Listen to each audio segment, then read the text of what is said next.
Hola amigos y amigas. Bienvenidos a nuestro nuevo episodio del podcast del Portal. Yo soy Darlene. Yo soy David. Y yo soy Tania. Y hoy estaremos conversando con Paulo Barraza.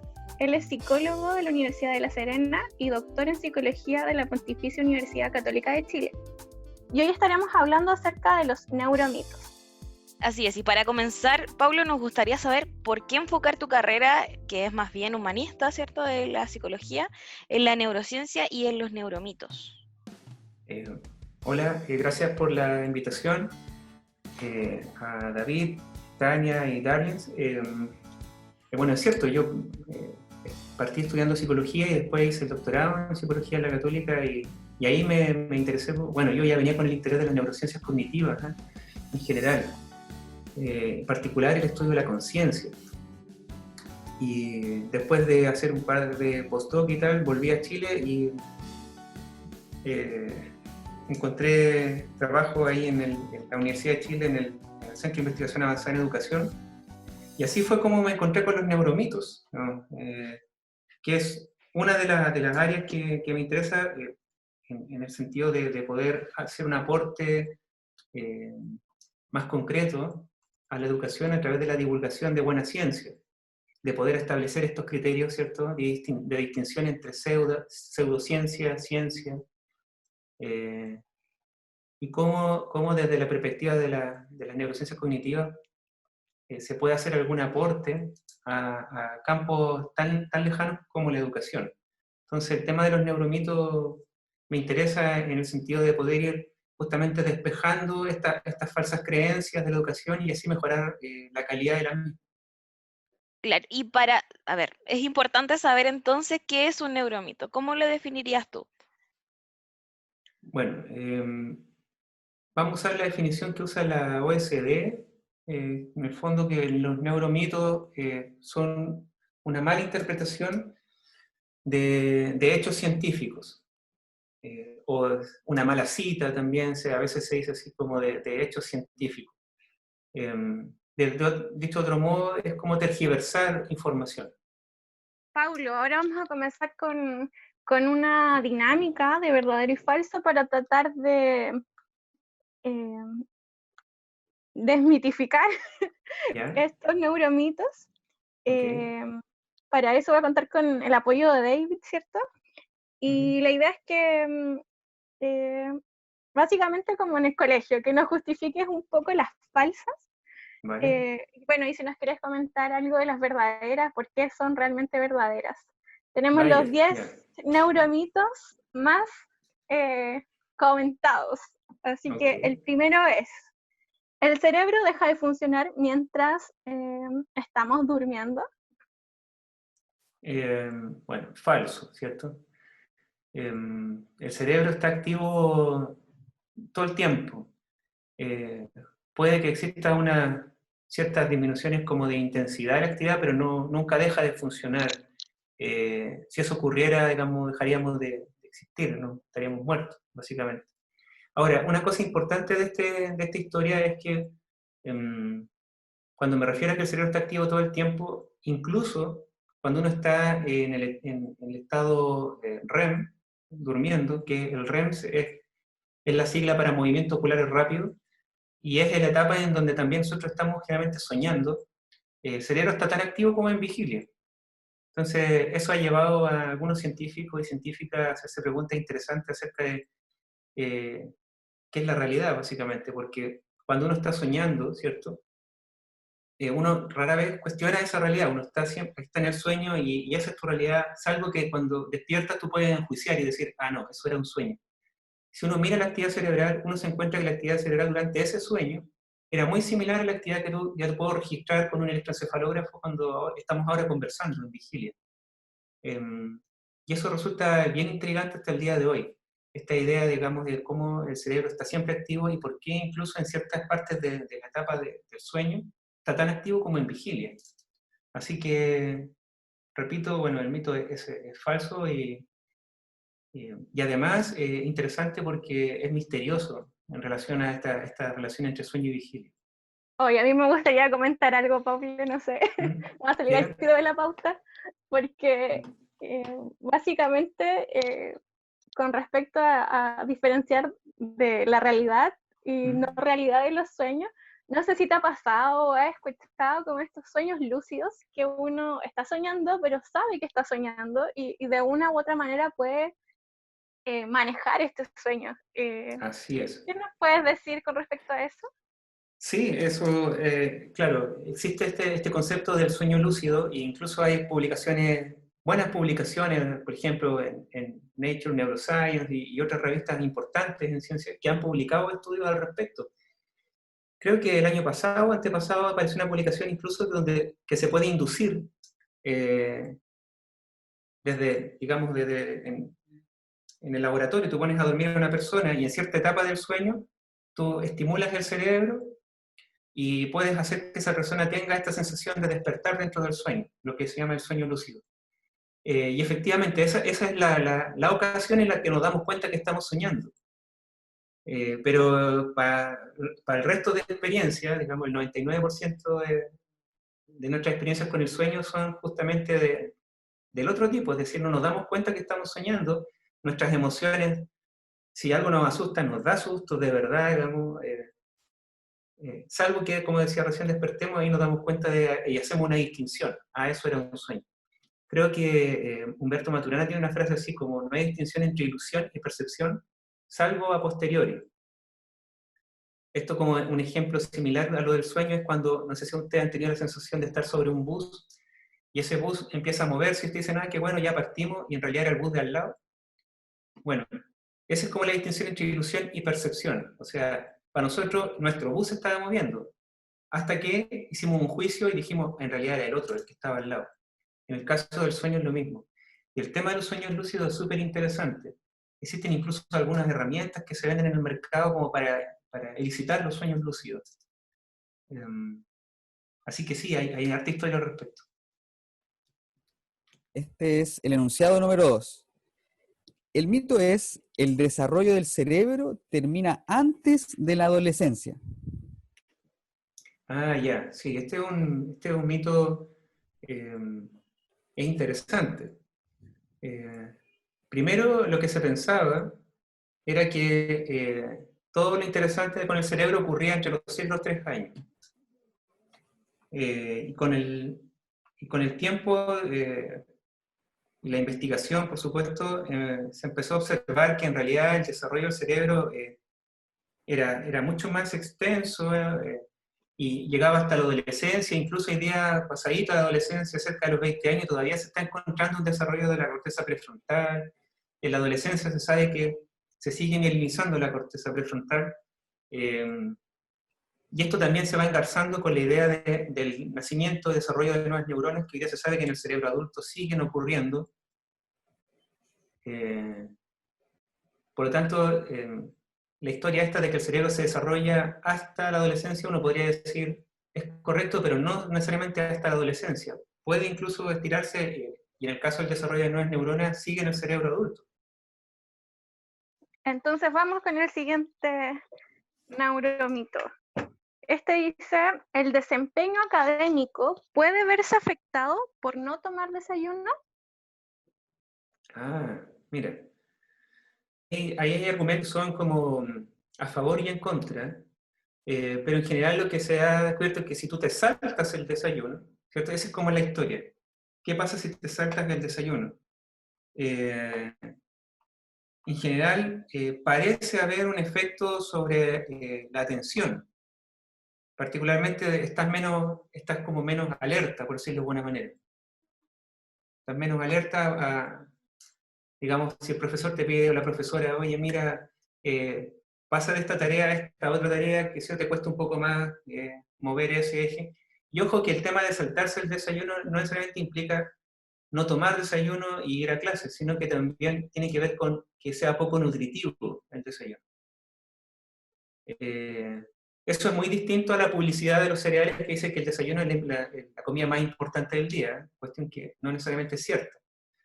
pero sí es importante no saltarse la comida, porque al parecer tiene un efecto justamente sobre la atención, pero además sobre la fisiología en el futuro. O sea, creo que está también relacionado al saltarse el desayuno con la aparición de cierto tipo de diabetes.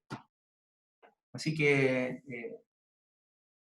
el tema del desayuno es importante en ese sentido porque va a afectar en cierta medida el aprendizaje, pero de manera indirecta, básicamente porque va a estar poniendo menos atención. Aunque también han aparecido publicaciones, y hay que ser justo con eso, que dicen que si hay un efecto muy menor, entonces no lo niegan, pero dicen que no es tan grande el efecto. ¿Okay? Entonces hay como evidencia ahí encontrada en este punto. Entonces, igual la recomendación es siempre tomar un buen desayuno, un Claro, desayuno claro, nutritivo. entre tomar y no tomar, mejor tomar. Y ojalá sea nutritivo. Sí. Claro que sí. Hay un mito que ha sido citado en varias películas de ciencia ficción Ajá. y que tiene que ver con el porcentaje que utilizamos de nuestro cerebro. Ajá. Específicamente es si utilizamos o no el 10% de nuestro cerebro solamente. Como que Claro. pareciera ser que podemos entrenarnos para alcanzar porcentajes mayores, y por ahí hay mucha gente que quizás dice tener porcentajes mucho más altos, no sé, 20% y levita Claro, y cosas así. Incluso hay una claro, sí. película en la que la actriz, el personaje principal, alcanza un 100% y desaparece, se vuelve como los átomos de la realidad, no sé, como súper loco. Ajá. ¿Qué opinas de ese Sí, mito? la película se llama Lucy, creo. Sí, Lucy, es sí. Entonces, Lucy, claro. De hecho, yo lo presento en mis clases, un pedacito de la película para hablar de este tema, porque, bueno, sí, es un mito que, a diferencia de otros, aquí no se conoce muy bien el origen, cómo se llegó a creer esto. ¿No? Ahora, uno puede pensar este tema del 10% del cerebro y es interesante porque para saber que usamos el 10, tenemos que conocer cuál es el 100, ¿no? Entonces es muy raro ponerle ese número, ¿te fijas? Que usamos el 10% del cerebro. Se piensa que esta historia apareció a partir de ciertos estudios que mostraban que habían más glías que neuronas, una cosa así, y que la relación era como 10-1, ¿vale? Pero hoy día se sabe que no, que las glías y las neuronas están casi en la misma proporción.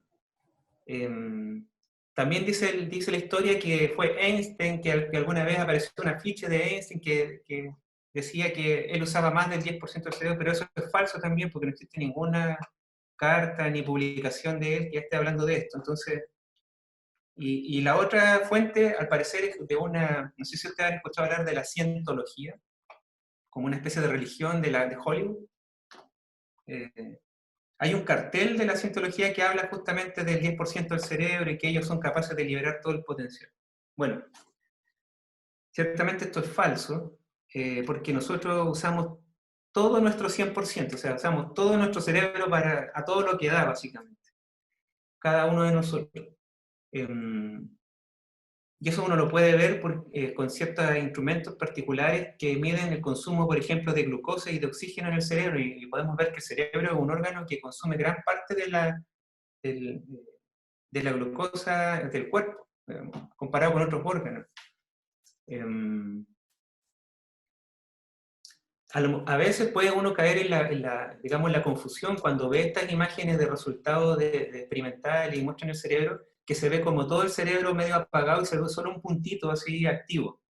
Y uno puede tender a pensar que entonces ese puntito activo refleja que esa es la zona que está activa y el resto no está haciendo nada, pero hay que saber que eso que se ven en las publicaciones científicas muchas veces o en la televisión es el resultado estadístico del estudio.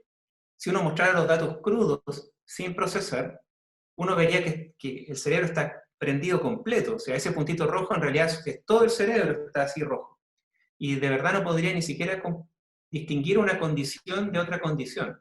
Luego hay que hacer mucho análisis estadístico para llegar a ese puntito. Pero la verdad las cosas es que el cerebro está activo totalmente y como recién hablábamos del sueño, incluso durmiendo, sigue activo, o sea, nunca para de hacer eso. Por lo tanto, nosotros usamos nuestro 100%. Usamos el cerebro a todo lo que da, ¿no? Pablo, y frente a eso me gustaría mencionarte que hay un neuromito que a mí me parece como más de desigualdad de género, que básicamente dice, el cerebro de los niños es más grande que el de las niñas. Y también me imagino que tiene que ver con el, quizás no solamente de la fisiología o el tamaño propiamente tal del cerebro, sino de las capacidades mentales que podría eventualmente tener un niño sobre una niña. ¿Qué nos puedes decir sobre esto? Sí, este es un tema, claro, bien, bien interesante y quizás para largo, pero voy a hacerlo corto. Y primero es que hay una idea de que si es más grande, como que fuera mejor, ¿cierto? Y nada que ver, o sea, puede que más grande sea peor, pero bueno, en fin. La cosa es que hay harto estudios respecto de la anatomía, partamos por ahí, de la anatomía de cerebros de hombre y de mujer, y en realidad son prácticamente idénticos, salvo en algunas estructuras donde el volumen de cierta región parece ser mayor en las mujeres que en los hombres, y otras estructuras son mayores en hombres que en mujeres, pero en términos funcionales, esto no tiene ningún impacto.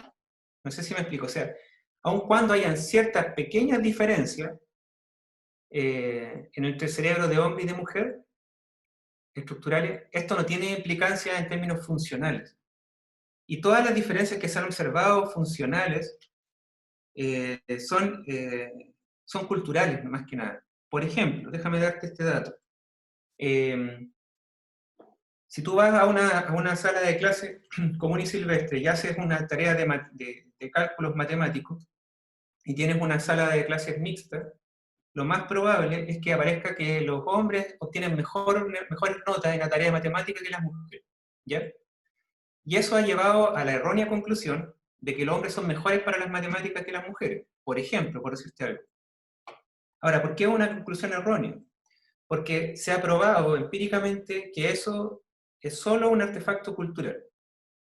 Por ejemplo, se hizo un estudio hace un tiempo, un estudio conductual, en donde se iba a una sala de clase y simplemente se les decía que se iba a hacer una evaluación, ¿no? Y no se les decía que iba a ser de matemáticas ni de nada. Se hacía la evaluación, no se ponía esta cosa de las matemáticas por delante, y el rendimiento era idéntico entre hombres y mujeres. Pero después cuando se decía, vamos a hacer una tarea de matemática, y se sabe que los hombres son mejores para esta tarea que las mujeres, a la mujer le iba peor. Hay estudios también internacionales que han mostrado que sociedades que son más igualitarias en términos del trato hombre-mujer, es interesante porque lo que se ha observado es que esa brecha se invierte. Las mujeres aparecen mucho mejores en matemática que los hombres. Hay otros estudios de sala de clase que muestran que aun cuando la profesora o el profesor de matemática declare que no tiene problemas con la diferencia entre hombres y mujeres, se observa en grabaciones de clase que las profesoras y los profesores le hacen preguntas mucho más complejas y difíciles a los hombres en matemática que a las mujeres, por ejemplo.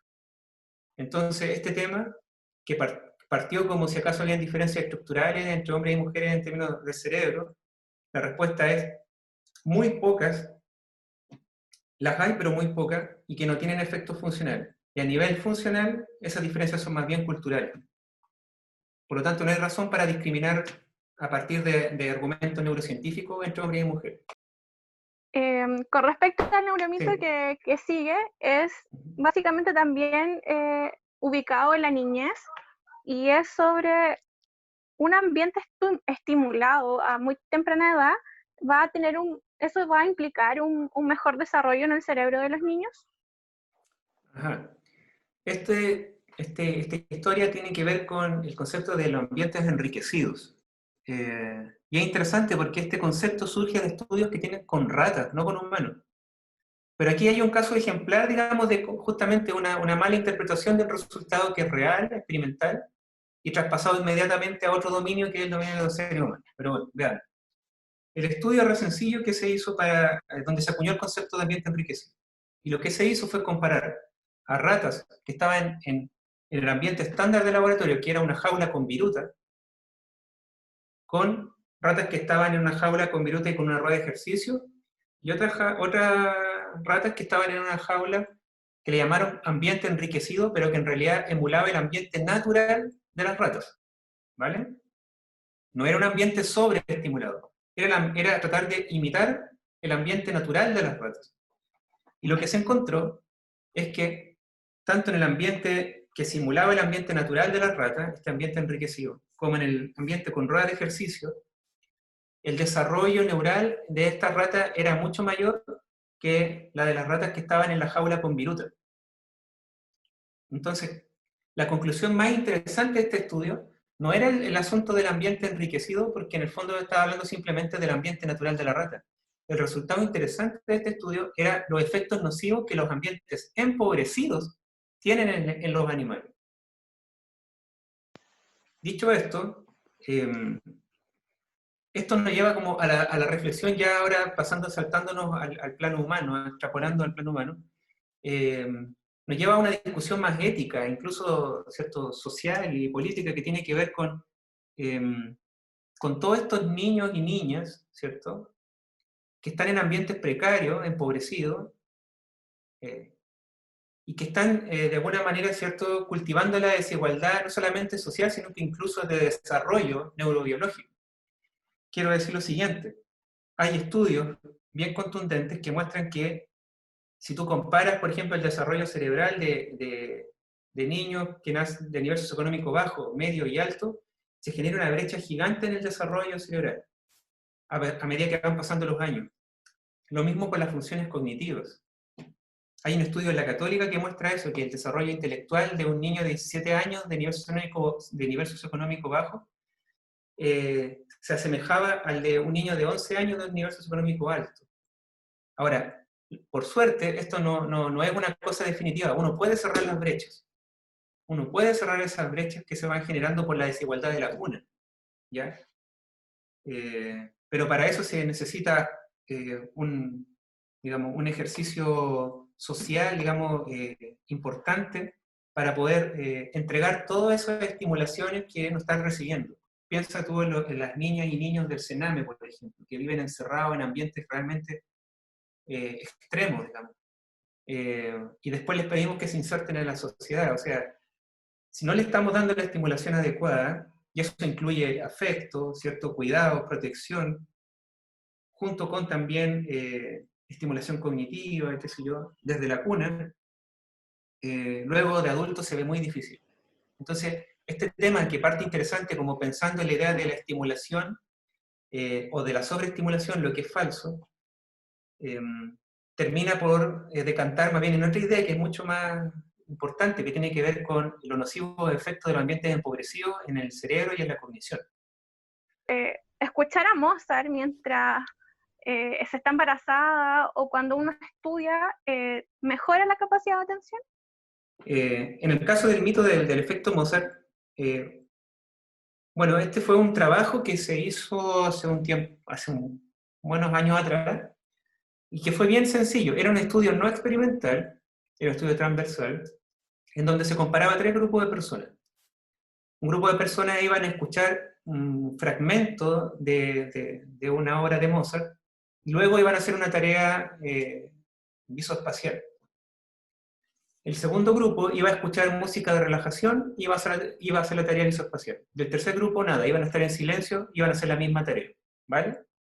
Y el resultado fue, en ese paper, que las personas que habían estado en el grupo que habían escuchado Mozart antes de hacer la tarea visoespacial, le había ido un poquito mejor que a las otras, pero un poquito mejor, un par de puntos, ¿no? Y además, en ese mismo paper publican que el efecto era muy transitorio, o sea, que no duraba más de allá de 10 a 15 minutos. O sea, que si te evaluaban una hora después, no había diferencia entre los grupos. ¿Ok? Ese fue el resultado del artículo de donde aparece el famoso idea del efecto Mozart. De ahí se generó toda una explosión publicitaria respecto a que los bebés tienen que escuchar Mozart, incluso que las mamás embarazadas tienen que escuchar a Mozart para que sean los niños más inteligentes. De partida nunca se evaluó inteligencia, se evaluaban habilidades visoespaciales, y para peor, después otros investigadores, tratando de replicar el estudio del efecto Mozart, nunca daban con el resultado que este grupo de investigadores había obtenido. Entonces empezó a levantar la sospecha de esto. hasta que al final un grupo de investigadores descubrió que en realidad no tenía nada que ver con Mozart, sino que es más bien un efecto de preferencia o de gusto. Es decir, estos investigadores lo que hicieron es que hicieron el mismo estudio del efecto Mozart, a un grupo le hicieron escuchar Mozart antes de la teoría visoespacial, y a otras personas le hicieron escuchar, por ejemplo, un audiolibro de Stephen King, ponte tú, ¿ya? Y el resultado fue el siguiente. Si yo reportaba que a mí me gustó escuchar Mozart, entonces en la tarea visoespacial a mí me iba mejor escuchando Mozart que el audiolibro. Pero al revés, si yo decía que me había gustado más el audiolibro que Mozart, entonces me iba mejor la tarea visoespacial habiendo escuchado el audiolibro primero y no Mozart. No sé si me explico. Por lo tanto, esta idea del efecto Mozart no es Mozart en realidad. Nunca tuvo que ver con Mozart, ni con la música clásica tampoco. Tiene que ver con tus preferencias nomás y con cualquier estímulo que de alguna manera te active un poco más, te ponga más atento, te distraiga un poco, de alguna manera te distienda y te ayude entonces a enfrentar la tarea que tienes que realizar de una manera mucho más relajada. O sea, no pasa más que eso. Y por lo demás no dura el efecto mucho rato, dura 10 minutos con suerte. Por lo tanto, es un efecto muy transitorio y que tiene que ver más bien con tus gustos y tus preferencias. Digámoslo así, si te gusta, por ejemplo, el reggaetón, podrías tener un efecto reggaetón. Podría perfectamente ser así. No hay ningún problema con eso. Ya, pasemos al siguiente neuromito. Okay. Y tiene también que ver con los gustos, sobre todo ahí de los científicos. No es para nadie desconocido que los científicos toman mucho café. Y también me imagino yo que también es impulsado por este neuromito que dice que básicamente el consumo de cafeína aumenta la capacidad de atención. Alguna vez revisé esos trabajos de los efectos de la cafeína sobre la atención y no recuerdo exactamente las cantidades, pero sí me acuerdo que tenía que ser una dosis muy concentrada. Con eso me refiero a que el Nescafé no hace nada. Tiene que ser una dosis muy concentrada de café puro. ¿Eh? De café de grano así, molido, qué sé yo, para que tuviese algún efecto sobre la atención. Y también lo que recuerdo es que si tú no eres consumidor de café y empiezas a tomar café como para estar, entre comillas, más atento, al principio vas a tener ese efecto deseado, pero con el tiempo te va a pasar un poco lo que pasa con cualquier droga. Es decir, tu umbral de atención empieza a decaer, a decaer, a decaer, de tal manera que yo empiezo a tomar café solo para volver a mi umbral basal, ¿te fijas? Ni siquiera para mejorarlo. No sé si me explico. Quizás lo repito a ver si... Nosotros tenemos un umbral de base de la atención, ¿vale? Y yo no tomo café, y empiezo a tomar café, lo más probable es que eso suba un poquito y yo me siento más atento. Pero si me vuelvo un consumidor, ¿cierto?, habitual de café, lo que va a ir ocurriendo es que mi nivel basal, o sea que la línea va a ir bajando del basal. Entonces en realidad voy a estar por debajo de los niveles atencionales naturales, digamos. Y entonces tomo café solo para volver al normal, ni siquiera para mejorar, para llegar más arriba, un poco como pasa con la droga. Pero insisto, o sea, yo me acuerdo que esos estudios que revisé tenían que ver más bien con dosis de café bien concentradas y no con el Nescafé o cosas así que se toman habitualmente. Claro que sí. O sea, hay que tomar dosis bien concentradas cada cierto tiempo. Pero eso también encuentro que va de la mano con otro neuromito que es que el azúcar reduce la atención. La atención. Eso quiere decir que un café bien cargado con azúcar, ¿cómo nos ayuda? Mira, es que sí, son temas largos. Por ejemplo, el tema del azúcar a veces está ligado más bien con la cuestión de los snacks y eso, o tomar, por ejemplo, no sé, una bebida de cola, ¿ya? Entonces hay que prohibirle ese tema a los niños en el colegio porque los deja más alterados, no sé qué, la atención, ¿cierto? Pero hasta donde yo sé, los estudios que se han hecho al respecto muestran que no se ve un mayor efecto de cambio conductual o qué sé yo, en relación con el consumo de azúcar en las personas. Lo que sí, obviamente, es muy malo en términos nutritivos. O sea, tiene efectos nocivos en términos nutritivos. Si uno está todo el día comiendo cierto golosina y cosas. Pero palmito, que tiene que ver con si acaso consumir azúcar me va a empeorar o va a mejorar los estudios que al menos yo he revisado no muestran que haya un efecto así dramático, como para evitarlo o para promoverlo, ¿te fijas? Interesante. Vamos entonces con el último neuromito. A ver, lo he escuchado muchas veces yo, y también hay muchas imágenes muy bonitas, por cierto, en Google, ¿cierto?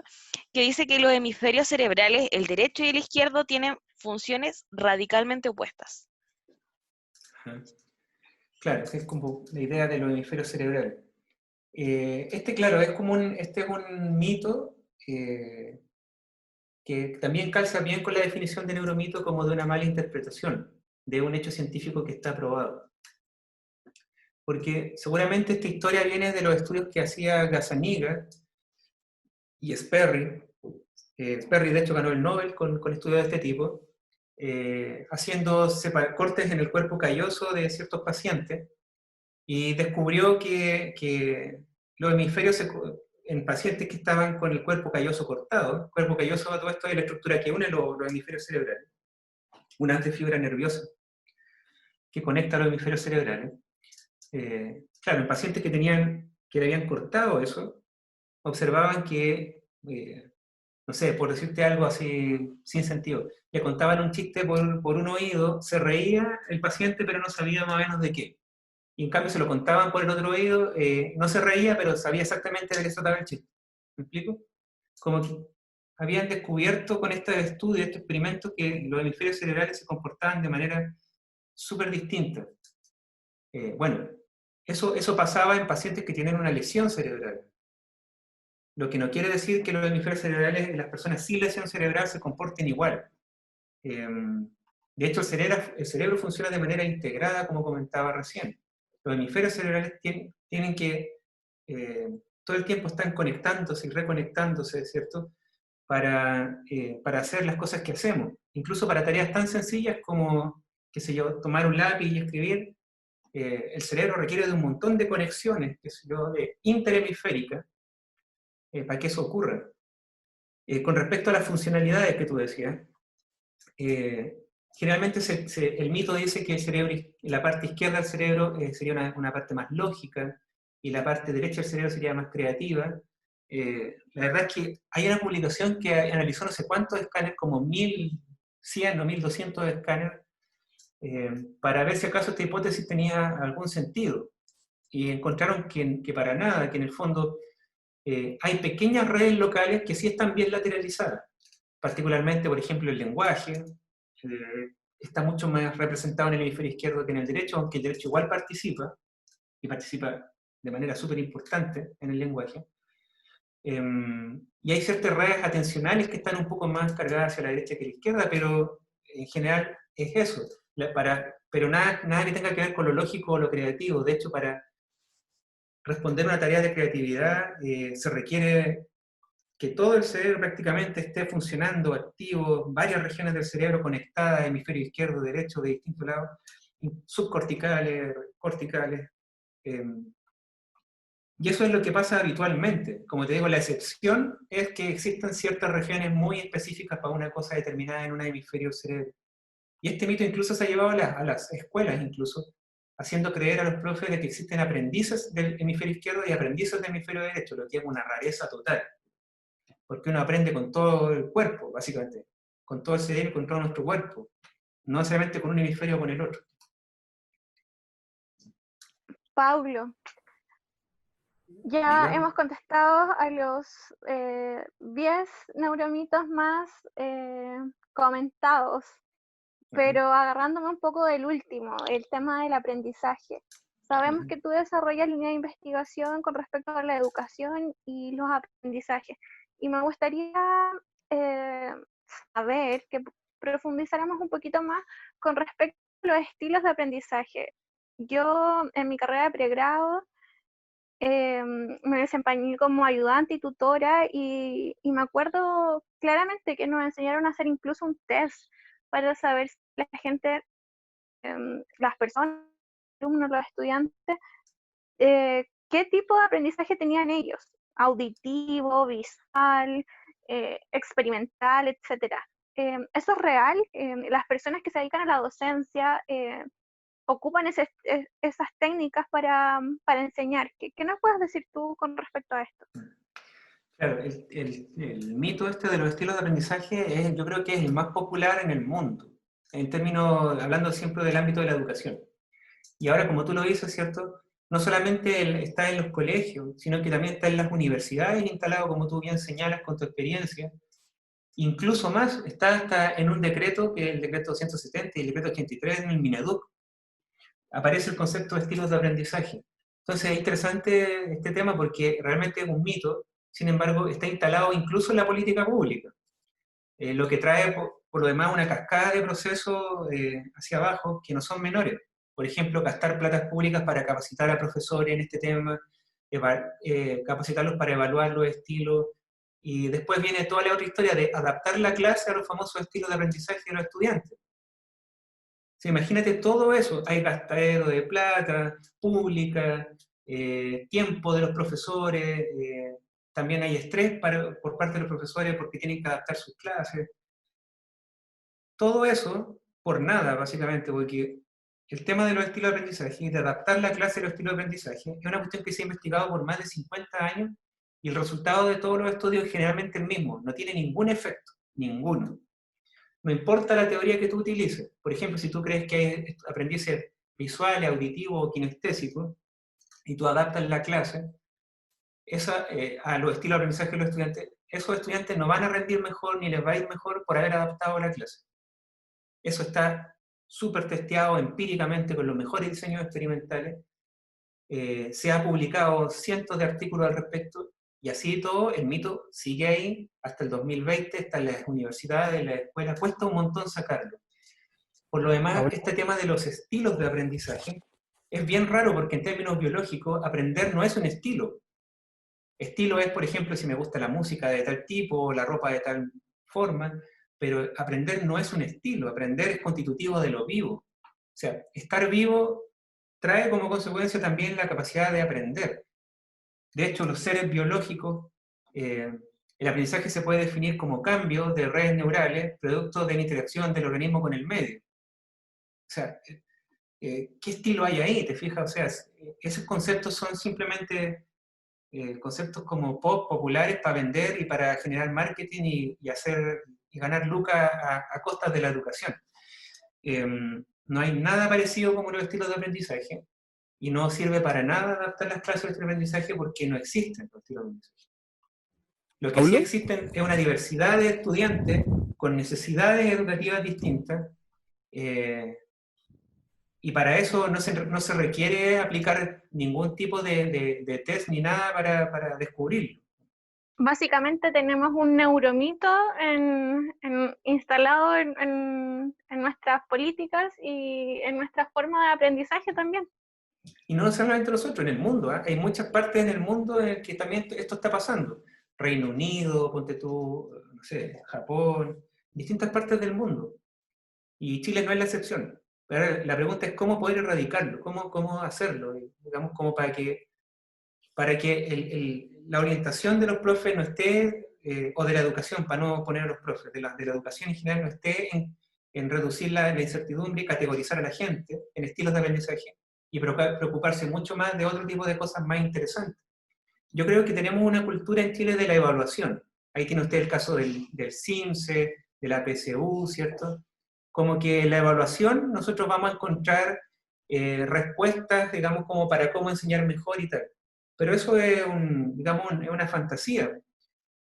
Por ahí yo escuchaba a un colega, que es sociólogo, Cristian Beley, que daba un testimonio bien interesante. Decía que él había conocido un colegio en donde se estaba ofreciendo un taller para hacer yoga con los estudiantes, ¿vale? Y que el comité asesor del colegio había decidido no dar ese taller y habían preferido ocupar esas horas para más matemática y más lenguaje, y preparar a los estudiantes para el CIMSE. Imagínense ahora que apareció la pandemia. ¿Cuán útil hubiese sido ese taller de yoga para esos estudiantes y cuán inútil fueron los talleres de lenguaje y más matemática? No sé si me explico. Claro que sí, claro que sí.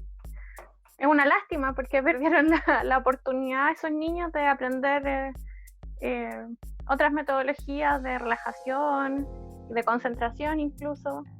Así Exacto, porque que, educar es más que lenguaje y matemática. claro que sí. Maturana define el espacio educativo como un espacio de convivencia, en donde adultos y estudiantes se van transformando mutuamente. Pero lo que tenemos hoy en día en realidad no es esa visión de un espacio de convivencia, sino que lo que estamos viendo es un espacio de competencia, en donde los estudiantes están siendo preparados para ganarle a otros estudiantes, y ojalá el colegio ganarle a otros colegios, y así. Entonces estamos siendo formados en una cultura de la competencia, y no de la colaboración y de la cooperación, que tanta falta nos hace hoy día, por ejemplo, en el caso de pandemia. Paulo, en honor al tiempo, te quiero dar las gracias por aceptar nuestra invitación, por darte este tiempo de conversar con nosotros, el portal Biomedicina UC. Creo que es un tema muy, muy relevante y obviamente nos vamos a comunicar nuevamente contigo para hacerte otra invitación, quizás en otras temáticas respecto a neurociencia. Bueno, muchas gracias, para mí fue un placer y además un honor que me hayan invitado, así que cuenten conmigo para futuras sesiones. Muchas gracias, Paulo. Que estés muy bien. Chao, Pablo, adiós. Y así terminamos el capítulo del día de hoy. Queremos agradecer nuevamente a Paulo por esta entretenida conversación sobre neuromitos e invitarte a seguirnos en nuestras redes sociales como Instagram y Facebook, y también que te puedas suscribir a nuestros canales de YouTube y Spotify. Nos encuentras como Portal Biomedicina UC. Te damos las gracias por estar acá escuchando y esperamos que puedas conectarte a nuestro próximo capítulo. ¡Chao!